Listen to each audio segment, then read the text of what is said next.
La respiración celular. Programa 4. El ciclo del ácido cítrico o de Krebs.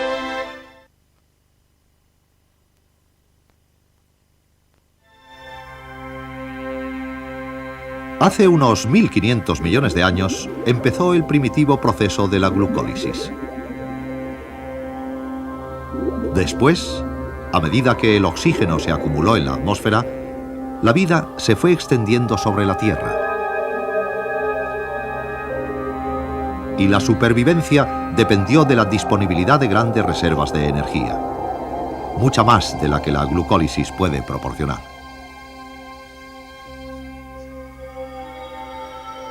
Al convertirse una molécula de glucosa en piruvato, la glucólisis genera 2 moléculas de ATP.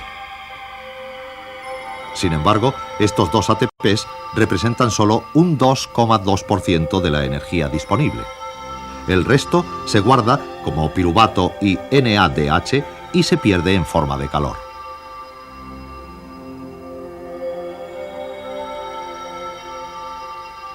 En la segunda fase de la respiración celular, el ciclo de Krebs, se libera más energía mediante el metabolismo del piruvato.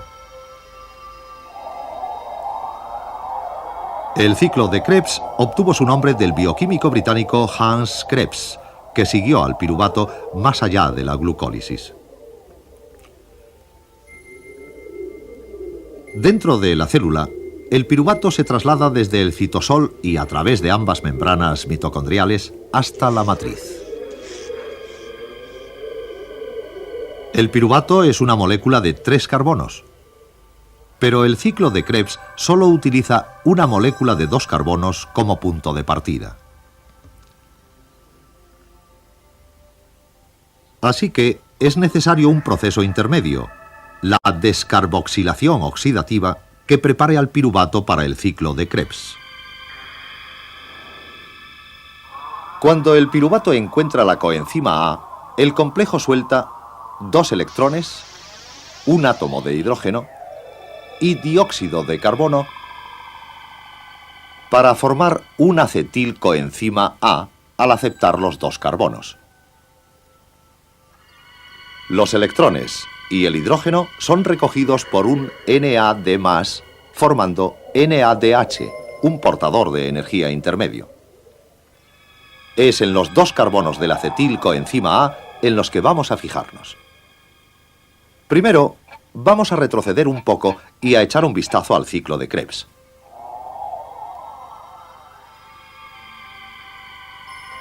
Los 2 carbonos del acetilcoenzima A se unen en un compuesto de 4 carbonos residente, produciendo un compuesto de 6 carbonos. A través de varias reacciones, se liberan 2 átomos de carbono. Pero es la liberación de la energía lo que nos interesa, la energía que hay en el ATP y otros portadores intermedios.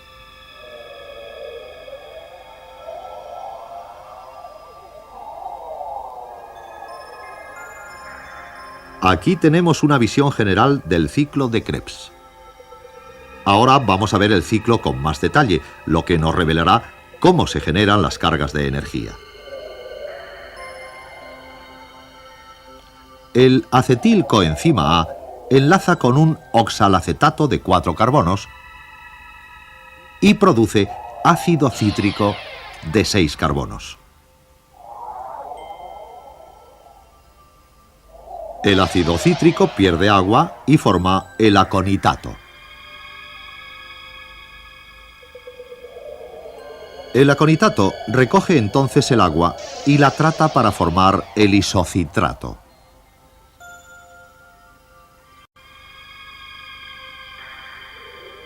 El isocitrato se encuentra con un NAD+, formando un portador de energía, NADH, y oxalsucinato. El oxalsucinato pierde una molécula de dióxido de carbono, formando cetoglutarato de 5 carbonos.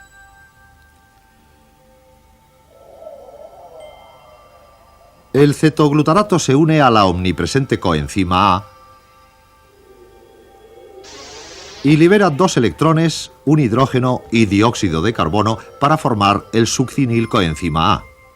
Una vez más, los 2 electrones y el hidrógeno forman un portador de energía, NADH.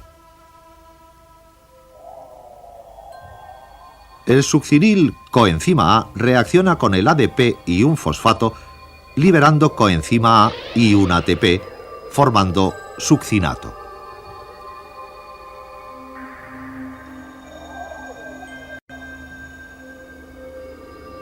El succinato encuentra una molécula de FAD y esta reacción da lugar a un recién llegado, el portador de energía FADH2 y el fumarato. El fumarato, a su vez, reacciona con el agua para dar lugar al malato.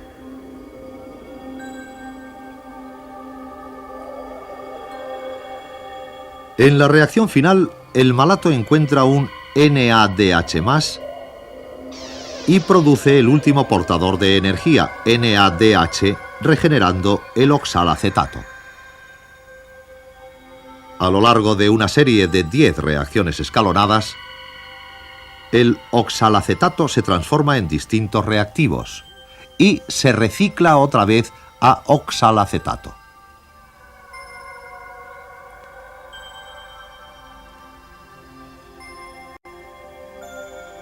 En cada vuelta del ciclo se lleva energía a 3 NADH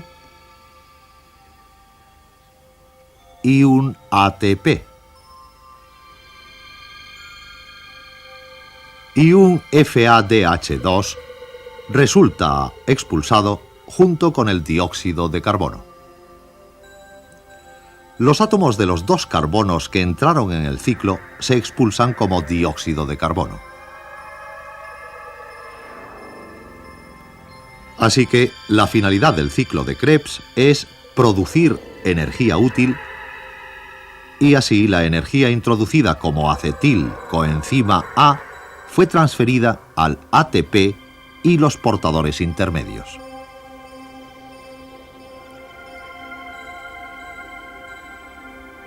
Tanto NADH como FADH2 llevan electrones activados que se utilizarán para almacenar energía en forma de ATP. Vamos a volver a la molécula original de glucosa y repasar su transformación. La glucólisis generó 2 moléculas de piruvato, 2 ATPs y 2 NADHs. Los 2 piruvatos entraron en la descarboxilación oxidativa y produjeron 2 moléculas de acetilcoenzima A, 2 moléculas de dióxido de carbono y 4 moléculas de NADH. Como en el ciclo de Krebs participan 2 acetilcoenzima A, tengamos en cuenta que el ciclo da 2 vueltas.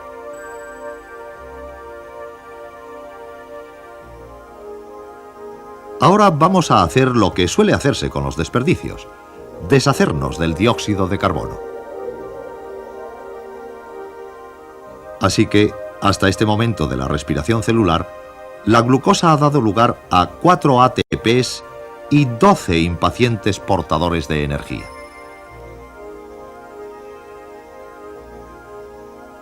En el siguiente programa veremos cómo estos portadores intermedios de energía entregan una carga de ATP.